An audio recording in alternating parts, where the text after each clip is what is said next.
Hello, everyone, and welcome to another episode of Getting Hammered. I'm your host, Mary Katharine Ham. I am here with guest Kelly Maher from the great state of Colorado. Vic is out for the day. We'll talk to him later. However, Kelly's great at holding down the fort, having some conversation about the vibe shift, about the politics, about the confirmation hearings. We're all paying attention to all of this. But before we get to that, we should talk about just like how life is going. How's it going, Kelly? It's going. It's January, and I am out here in the West, in the big square state. We're smack dab in the middle of my favorite time of the year in Colorado during the National Western Stock Show and That's Rodeo. right. When we Yep, last talked to you, you were preparing for the parade. I was How cold were you? so cold, so cold. But and it was snowing pretty badly, and the traditional parade is usually down the 17th Street. We parade a bunch of longhorn cattle down 17th, but they That's did beautiful. not make it over the hill because it was snowing this year.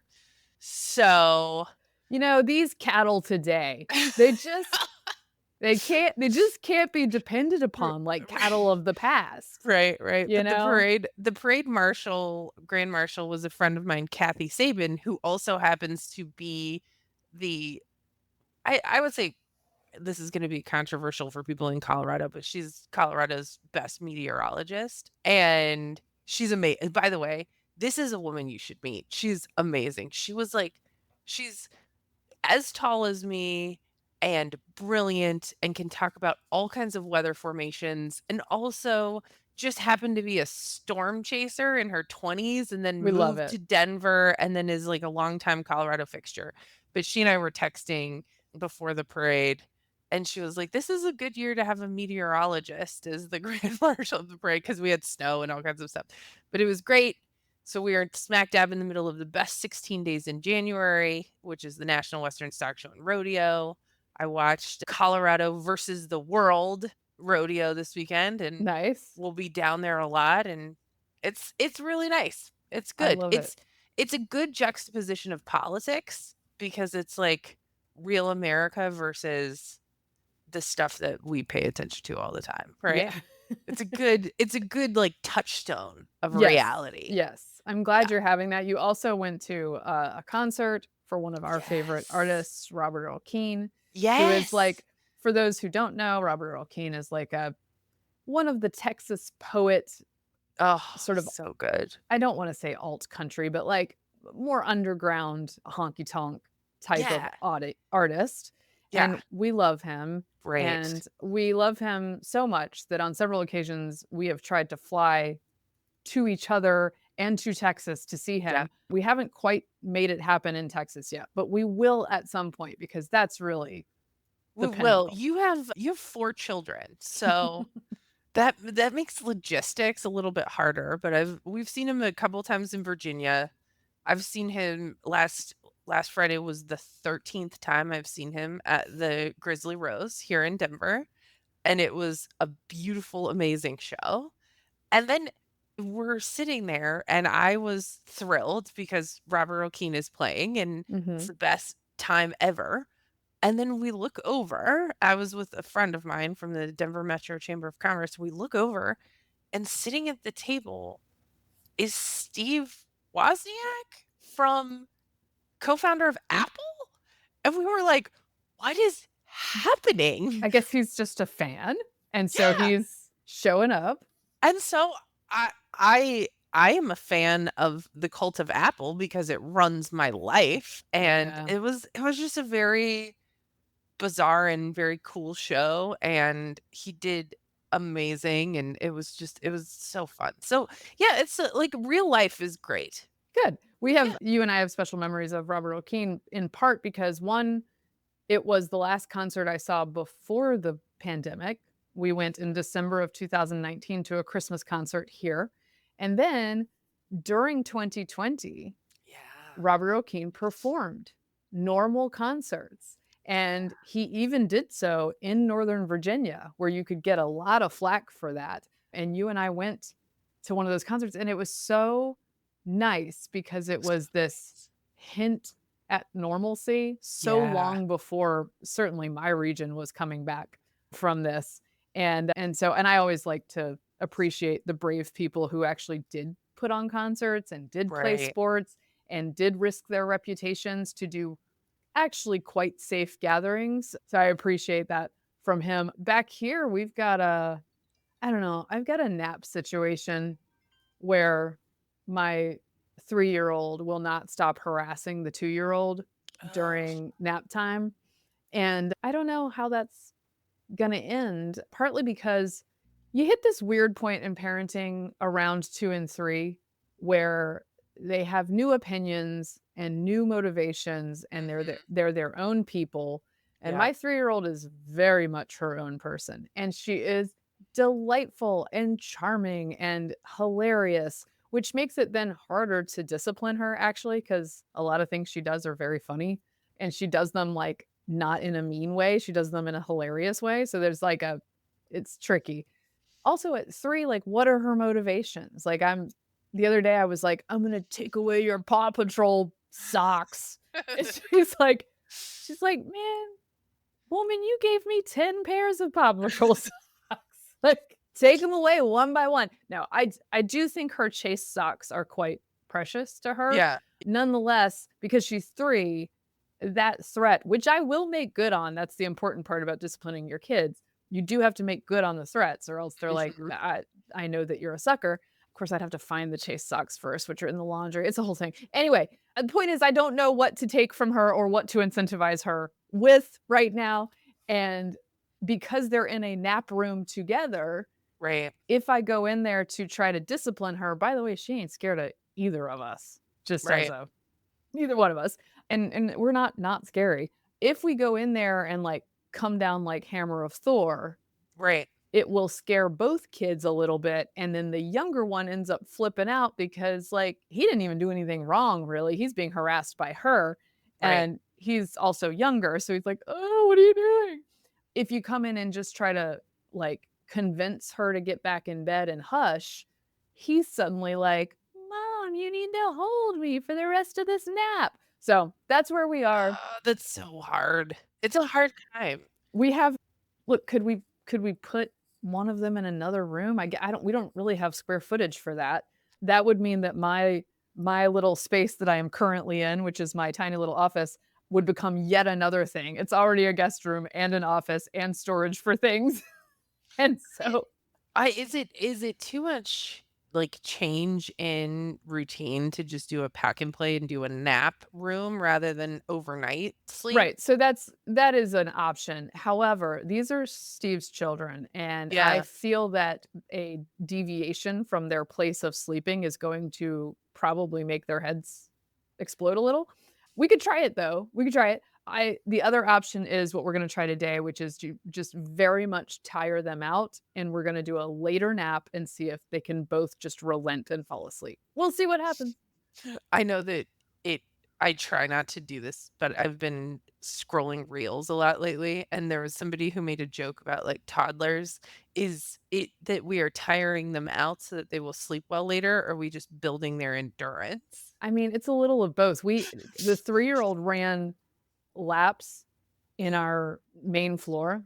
Yeah. Her dad gave her an obstacle course, like a couple of things to do, and she's crawling under things and she's climbing over things, she's doing laps. It started out as a race and he was like kind of jokingly running with her. Mhm. About 10 laps in, he was like, "I gotta take a break." So I took over and was like, "I'll do some laps." I did like 3 laps because I wasn't climbing under that thing more times than that. And she's just like, going and going and going. She's like, "Race, race!"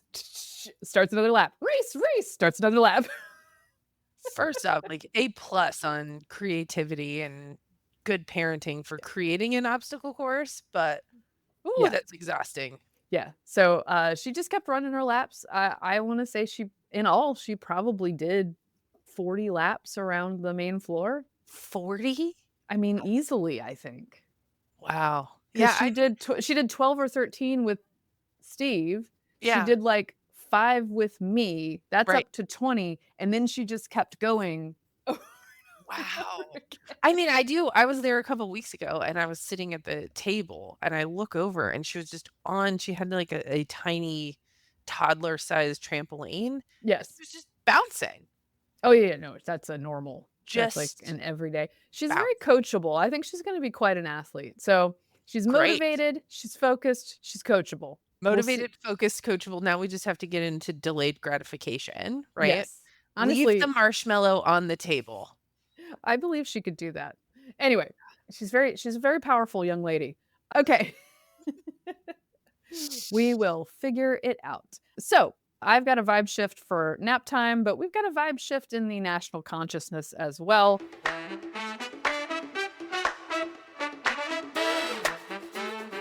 I can't Yeah. remember, did we talk about Zuckerberg the last time you were here? Yeah, we did it Okay, quite a so we did a little bit of that. yeah. That's obviously part of it, a huge part of it that people feel free to just, talk So now. things I noticed another big one, which is the people listed to perform for the inauguration mm, this time around. You'll remember in 2016, it was like well nigh impossible to get anyone to yep, perform. And I yep, appreciate those who have performed in the interim years for official events for Trump because I know they get a lot of flack for it. This is an inauguration. It is by definition, an historic event that right. brings Democrats and Republicans together, even if the Democrats are somewhat unexcited to be there. However, Carrie Underwood will be singing at Nice.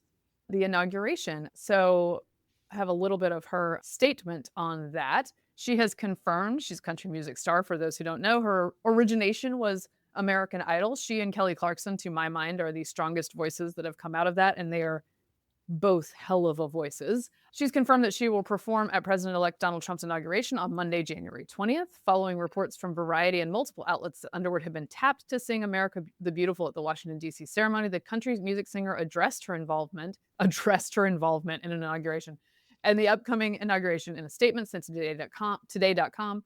I love our country and am honored to have been asked to sing at the inauguration and to be a small part of this historic event. I am humbled to answer the call at a time when we must all come together in the spirit of unity and looking to the future. Good on you, Carrie Underwood. And by the way, my kids were like, they now want to go to inauguration because they want to see her. And I'm It's like, so cold. it's so cold, guys. I But did it they, in '04, Bush Cheney '04, and I was like, this is enough times. I need to do this no more times."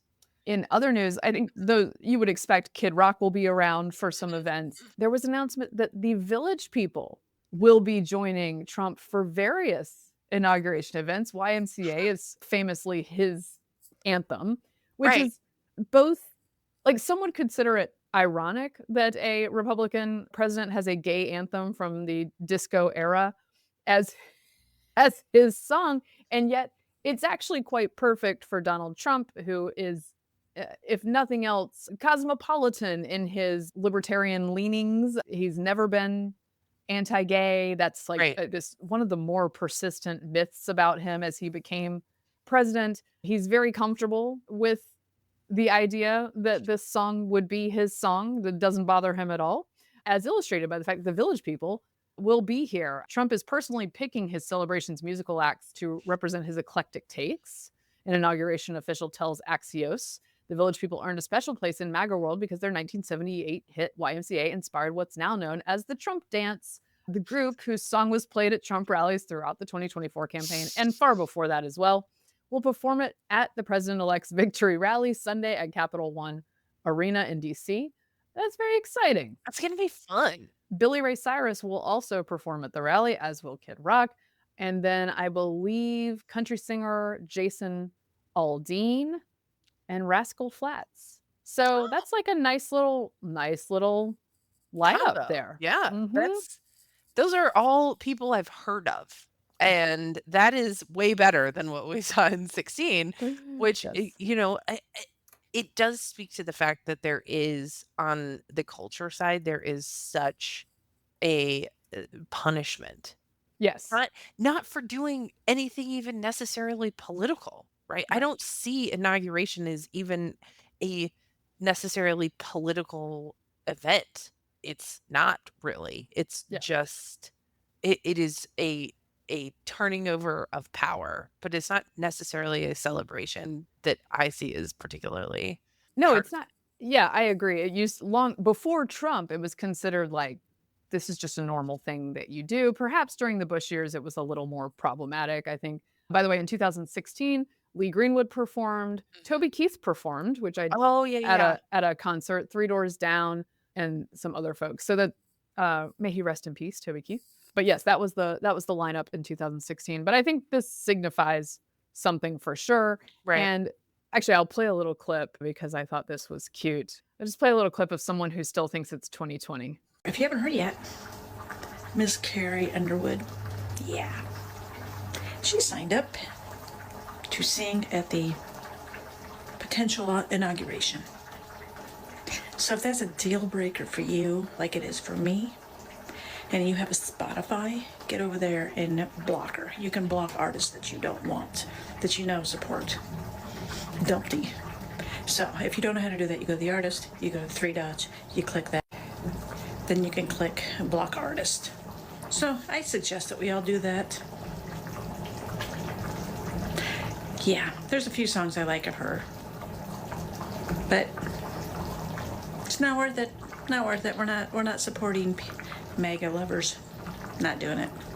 So I suggest you go do that too. Plus, it's not a deal breaker for you. Then whatever. But that's how you go do it.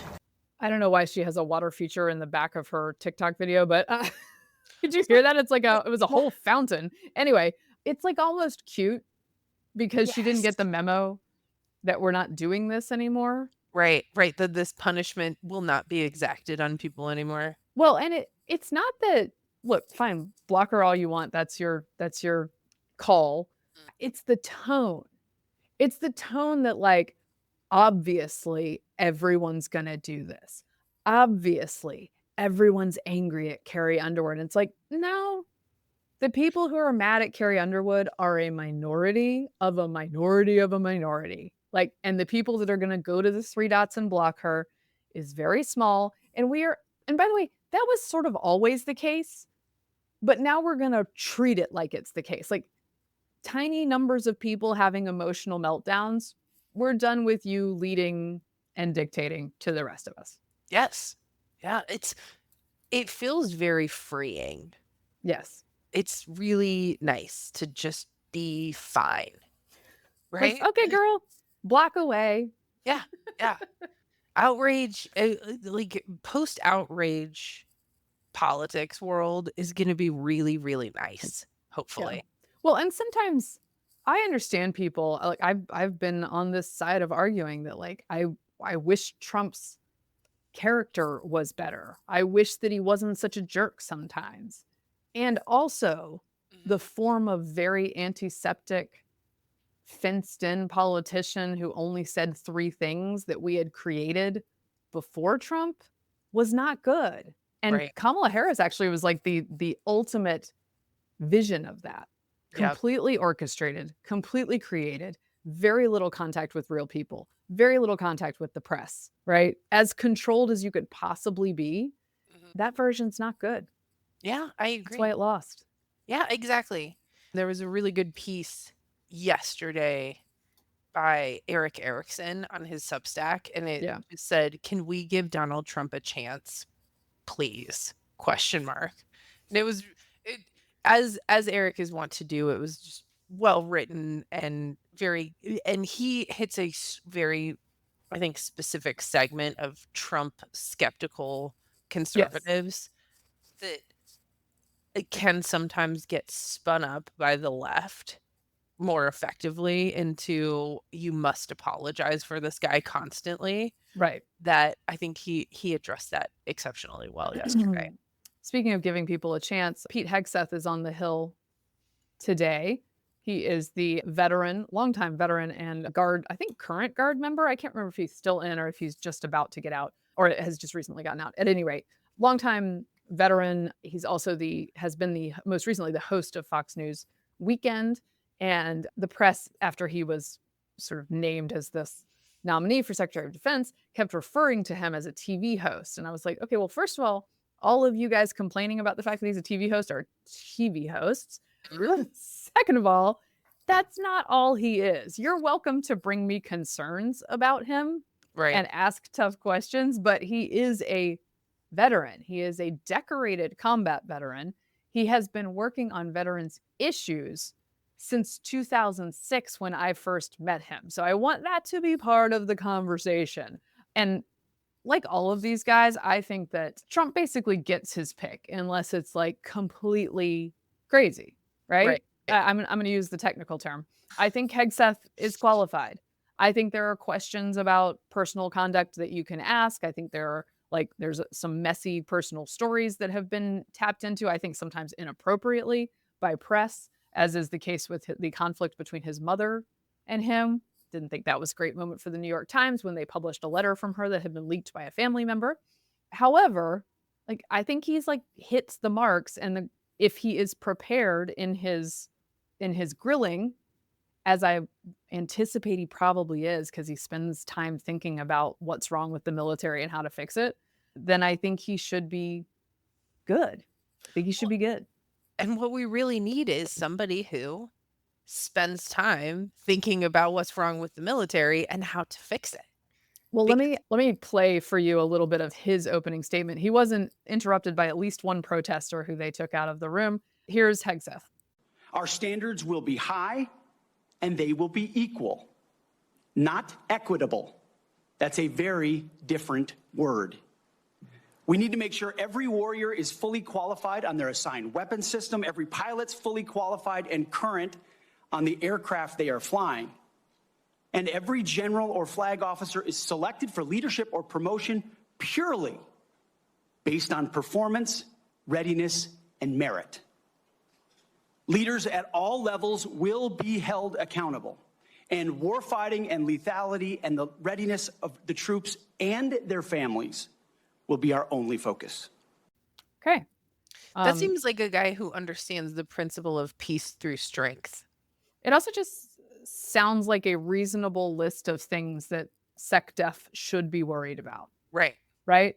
Like I'm here for those priorities. And the crux of the argument with this guy is the other side says the things he's fighting against, so like sort of this DEI thrust of the military, what they say is like that's actually what makes the military as strong as it is. Here is Senator Jack Reed making that argument to him. Relevant to service, and the all-volunteer force visibly reflects the nation it protects. Our military is more diverse than it has ever been, but more importantly, it is more lethal than it has ever been. This is not a coincidence. Mr. Hegseth, I hope you will explain why you believe such diversity is making the military weak. Okay, so he will explain all of this further. And again, he's written a book about his concerns about this.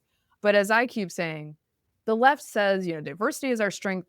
The military has been diverse, more diverse than other American governmental associations for a long time, like integrated before other entities. Those things are good, right? I think the concern is that when you elevate DEI over lethality, that, as I keep saying, you have lost something in that exchange. Like when you prize one over the other, they do not perfectly overlap. They cannot. Just like if you want a firefighter who looks like you might not get the best firefighter. I don't want a firefighter that looks like me. Neither, man. Like I could not, one of my New Year's goals was to try to do a pull up this year. Mm-hmm. Oh, nice. And I would like a firefighter who could pull up my body weight multiple times, actually. Yes. Should I be unconscious? Yeah, I don't know if I've said this here before, but when it comes to a firefighter who looks like me, if you show anyone, any 40-something lady, a picture of me with my husband, who is an actual first responder, right, and you say, which one would you like to come to your aid if you had a choice? and you needed real physical rescuing.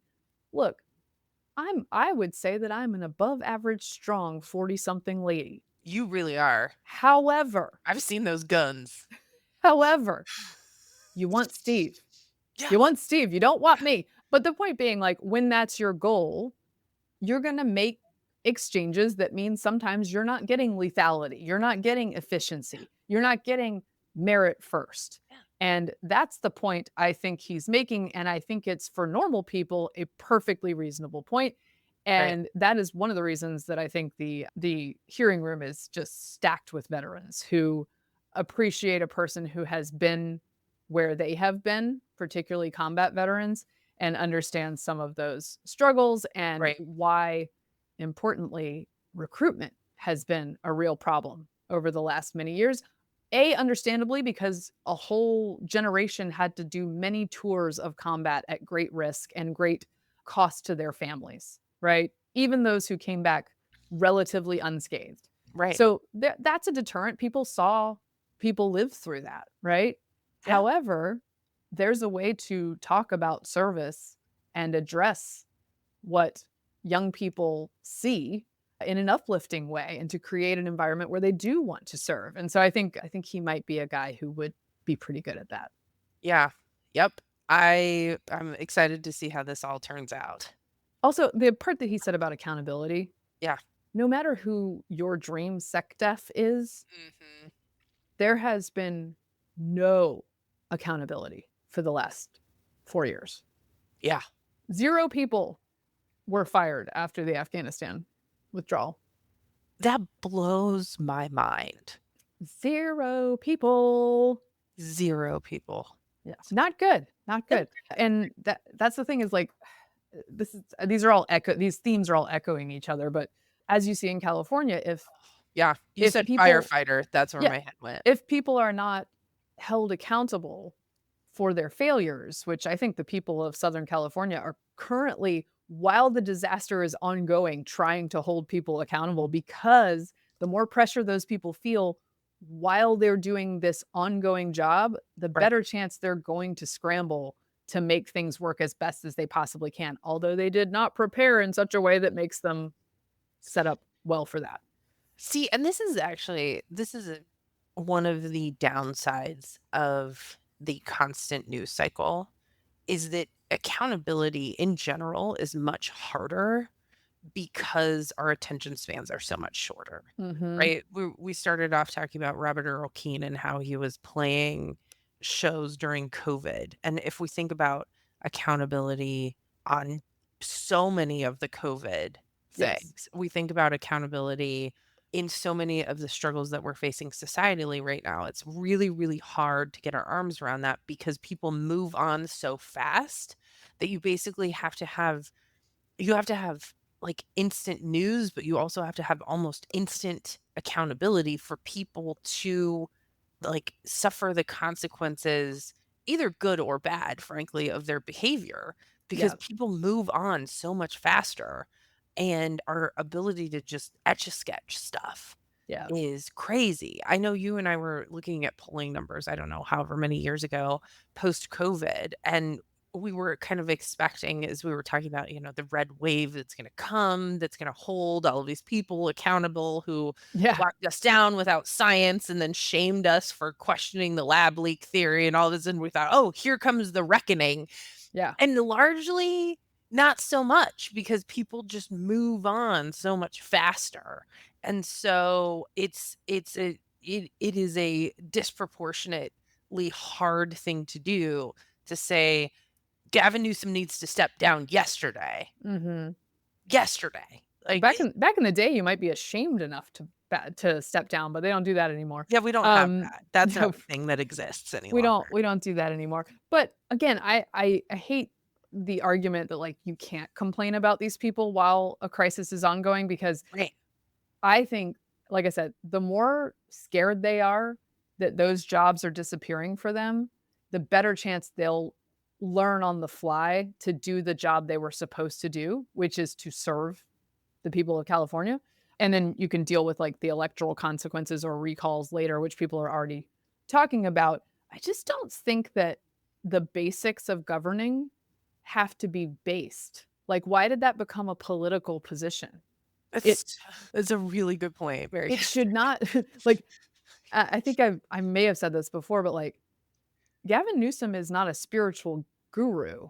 Right. He's a governor, Right. which means he has the power to do things.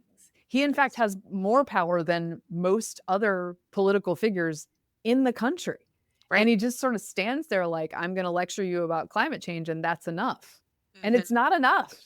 But it's seen as like right coded to be concerned about delivering services. Which is, That's not good. which is fascinating because that is one of the big pitches of the left, right? Yeah. Is we need more government in order to provide more services. And Yes. yet the actual providing of said services is based. Well, and they say that we hate government so much that we can't be trusted to run it. And yet you have Ron DeSantis, who's genuinely a movement conservative, wants efficiencies, wants government's footprint to be like relatively certainly smaller than progressives want it to be. And yet he knows within an inch of his life, every lever of power, every asset the state government has, every way that it can work with private entities to make disasters easier to bear. And he learns and talks about those things and informs other people of those things. And competence then begins to look conservative. Like, did you want to write code competence? I don't think that's smart, guys. Yeah, that's not smart. It's also scary, right? Like that's a scary path to go down because I think we're all better off if we can value competence on both sides of the aisle. Mm-hmm. That's what I Right? was saying. If, as California moves forward, it may be a bridge too far for them, although it used to be a Republican state, to elect Republicans. However, like just a Democrat or an independent who says, I understand, for instance, how the fire hydrants work. I did some research on that, right? Like the actual fire chief was like, I'm not sure how water gets to the hydrants. And I'm like, I feel like there should be a PowerPoint on that you should read. Like, I mean, it's laughable because it's horrifying, but it's yes. not laughable because Yes. it's terrifying, right? Meanwhile, I should give an update, by the way, that the FEMA failures in Western North Carolina are ongoing, including the fact that they tried to kick out 3,500 families from transitional housing and cancel their hotel vouchers as a winter storm was coming to town. So actual families were going to be put out into the snow with nowhere to go. And there was enough public uproar that they ended up not doing that. But a bunch of nonprofits were running around Western North Carolina, knocking on hotel doors and showing up at front desks saying, we'll write the check to pay for these people's hotel, because FEMA decided without any thought to what would happen that they would just cancel them. They also did, after public uproar, extend them for a day or two. But during the time that they were extended for a day or two, they shut down their offices because of, inclement weather and the weekend. Right, yeah. And so no one could like figure out, what do we do after the couple of days, right? Nobody knows.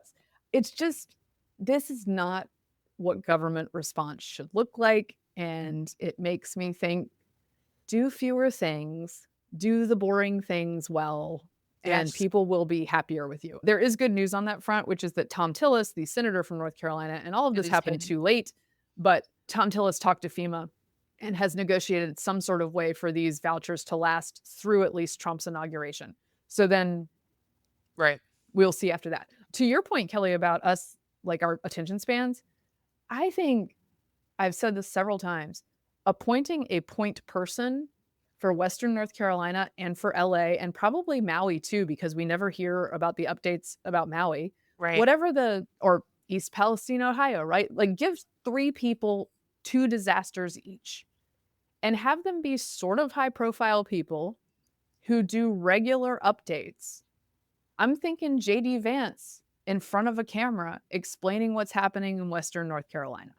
I think that would be very helpful. I think JD Vance would be very good at getting to the bottom of like, oh, the reasons that these FEMA operations designed for the coast maybe don't work as well in the mountains, and how do we change that?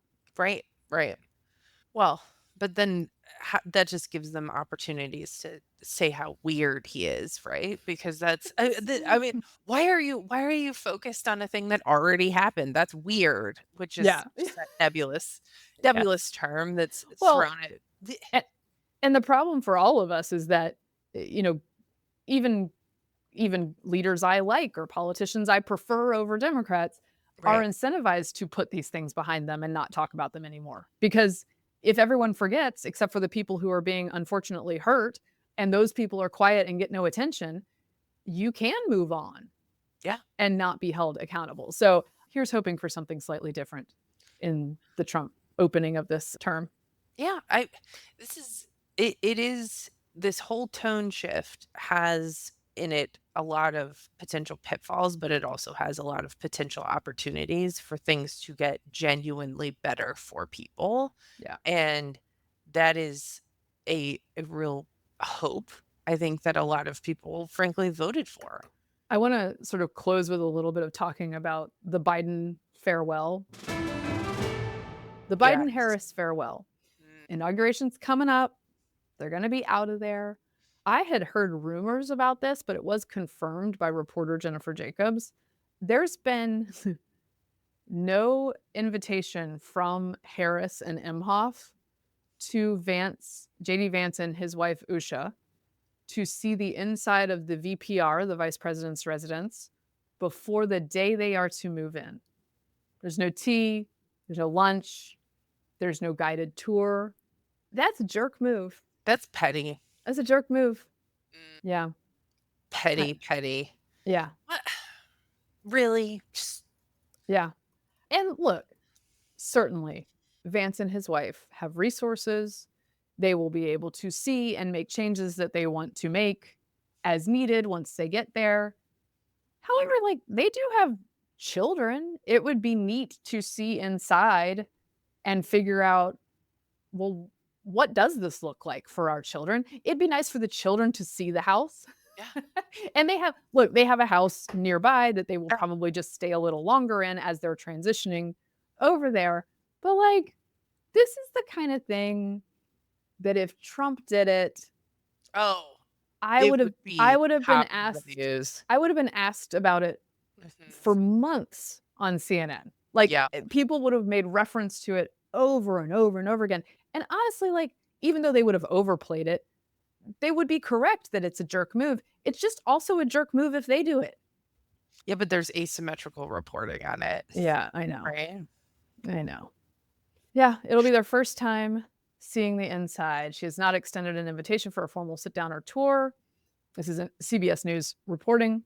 November, Usha Vance, via intermediaries, reached out to staff for the home's current occupants, Harris and second gentleman Doug Imhoff, seeking details, including what they would need to childproof it. Ewan, Vivek, and Mirabelle Vance are all under the age of 8. The questions were initially rebuffed by a Harris political appointee, but there has since been communication between the Vance team and Navy aides who oversee the residence. So not Harris, but Navy aides. Navy officials provided an overview of the house to discuss the layout of the residence, logistics and practicalities of the move-in, and to help answer any questions the Vances had, a person familiar with the call said. Apparently, Usha has spoken to Imhoff. So there are arrangements underway, but like, just Be have nice. lunch. Just have Yeah. lunch. Yeah, I we moved to this new house in October, and Right. I spent weeks with the boys talking about they were so excited to finally have their own bathroom. I was so excited to no longer share a bathroom with 5 and 7-year-old little boys. Can't even tell you. But I mean, that's a thing when you have young children who are trying to transition. To transition, yeah. Right? It's Yeah. like, give them things to look forward to, give them things to be excited about, because their worlds are their homes, right? And their schools and their friends and their families. And so when you're changing things, making it aspirational and not stressful, just as kind. For the historical precedents on this, in 2016, Vice President Biden and his wife Jill hosted the Pences at the residence not long after the election. And although the Pences did not host Harris, an invitation was extended, and it was extended quite discreetly, knowing that Trump would not want them accommodated in the way that Pence was hoping to accommodate them. So Pence, stand-up guy to the end, doing the things that are necessary. Anyway, so a slight for sure. It's Right. not the end of the world, but it'd be nice. It'd be nice. It would be nice. It Yeah. would be nice, and it's just like go out on top with class, right? Just head held high, be classy. Can I play you a couple Biden clips as we say Yes. farewell Yes, to please. the current sort of president of the United States? Look, no matter what you think of Trump, I am so very excited to have someone who is functioning for most hours of the day in the presidency. That is an upgrade. Okay, here is Bar Biden. is on the floor. Here is Biden talking about the border to reporters. Look, let's get something in mind about the border. When I became president, the numbers came way down, number one. Number two, we had a circumstance where I pushed very hard for a bipartisan agreement to put more people on the border, more Secret Service agents. And guess what? He's on the phone saying, don't do it. Don't do it. Make me look bad. So you heard it right. He referenced Secret Service agents that he pushed for at the border. He made up all sorts of things about numbers going down. He's out there, man. He also said recently that I think I would have beaten Trump, could have beaten Trump. And I think that Kamala could have beaten Trump, would have beaten Trump. It wasn't about, I thought it was important to unify the party. And when the party was worried about whether or not I was going to be able to move, I thought, even though I thought I could win again, I thought it was better to unify the party. I think that Kamala could have beat Trump, would have beat Trump. She didn't, so there was that. That's a thing that just happened, like fairly recently. Jake Tapper, by the way, on CNN called him out on this and said he's trying to backtrack after having dissed her for months. This was a January 12th clip, I believe, of Biden. I mean, he's unleashed. He's doing actually a lot of public events this week, far more than he used to do in the prime of his presidency. Is this because we're into I.D.G.A.F mode where it's like whatever, it doesn't matter, right? I'm really excited to see what kinds of clemencies and stuff come this weekend. Friday night, get ready, y'all. Oh no, it's terrifying actually. What could It's not going to be great. This It's not going to be great. This, regardless of where you are politically, this speaks to why keeping executive power in check is so important and why this really should be largely a figurehead position that people always talk about the presidency and how important and how big it is, and it's the most powerful man in the world. But those who actually understand government know that really it should be more figureheady and less actual power. And your quotes from Biden just perfectly encapsulate exactly why we need to keep really robust checks on the executive, regardless of who it is. I was going to play you one more clip. I can't find it right this second, but I'm going to summarize it for you, which is that when asked about Zuckerberg limiting official institutional fact checkers, he basically called it un-American. He said, totally, it is an anti-free speech argument because he says that allowing people to engage in not telling the truth is a betrayal of our values. That's just not who we are, to allow people to say things that he thinks are not true. Now, the question always becomes who's deciding what's true and what's not. And the government's not particularly good at doing that. And in fact, is pretty motivated to do it in terrible ways. He doesn't understand the First Amendment. He doesn't care about it. The people who are mad about Zuckerberg doing this are people who are mad that they can't control what people say anymore. Yeah. Well, the president's among them. Yeah. You see, Mary Katharine, some animals are more equal than others. that's the word on the street here. So yeah, I rejoice that he will no longer be president in 6 days, 5 days by the time you guys hear this. The countdown is on because he ain't doing the job. Yeah, he ain't doing the job. One last thing, and then we'll close out. I did want to mention that Jen Rubin. Yes. leaving the Washington Post. Yes. And she is starting another media organization Right. with Norm Eisen, and it's called The Contrarian. The irony is delicious. Has she, in the past, like obviously she had a different life as a conservative commentator at one point and writer. Right. Right. In the past Trump years, has she ever run against the conventional lefty wisdom of the day? No. In her quote, she said, "We've watched as corporate and billionaire owners of media outlets abused their audience's loyalty and undercut journalism's vital role in a free democracy. Instead of safeguarding democratic values, they have enabled the gravest threats to democracy, Donald Trump and his allies." Sure, That man. was the quote from her, which is, I mean, is the gravest threat the person who's elected by the people? I just don't know. yeah, and also the idea that media is owned by rich people seems to ignore almost all of American history, Well, right? also, like, the thing that the media needs is clarity on Donald Trump being bad. Like, we Right. haven't seen that before. Yeah, like nobody is covering that, Mary Catherine. So she is going to be the standard bearer to criticize Donald Trump because you see no one else is doing it. She's the contrarian. Here's what I fear.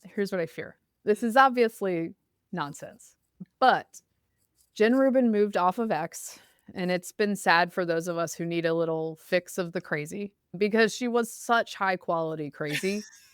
And what I fear is that people will go to the contrarian to get the high quality crazy, thereby perversely incentivizing this kind of conduct. And I don't even count myself immune to this. Are we talking about how we spite watch MSNBC sometimes? Yes, like you might go look for this content. And when you go look for this content, you are signaling that this is the content you want. And this is the content that eyeballs pay for. Right. And you click on it. And so I'm going to have to wean myself off of this particular crazy for the country. For the country.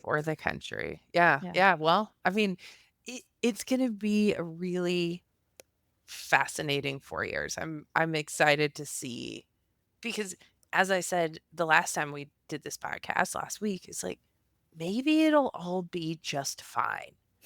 And that is, I think, the thing that people like Jen Rubin are actually concerned about. Yeah. They're not concerned that things are going to be crazy. They're concerned that maybe it'll just be okay. And then where do they stand? Yeah. I think as you were referencing earlier, there wasn't a quick electoral backlash to COVID, but there were a lot of lessons learned by people. And this vibe shift is the comeuppance. And this vibe shift cuts against the contrarian, Jennifer Rubin. It's like, remember in high school, the emo kids that all dressed exactly the same? And you're like, you're a rebel. Like, but all together. But rebels. together. Yes. So I might have been one of them for a brief period of time. Okay. We're closing out for today. Kelly, thank you for being with us. You can find her at OK Maher, Maher, on the X. You can find her organization, Restoring Standards, at restoringstandards.com, where she does all her magical political work, being reasonable and stuff and winning while doing it. We love to see it. Thanks for being with me, Kelly. Anytime. Thanks for getting hammered responsibly, everyone. This has been a Nebulous Media podcast. You can follow the show. Sorry, I forgot.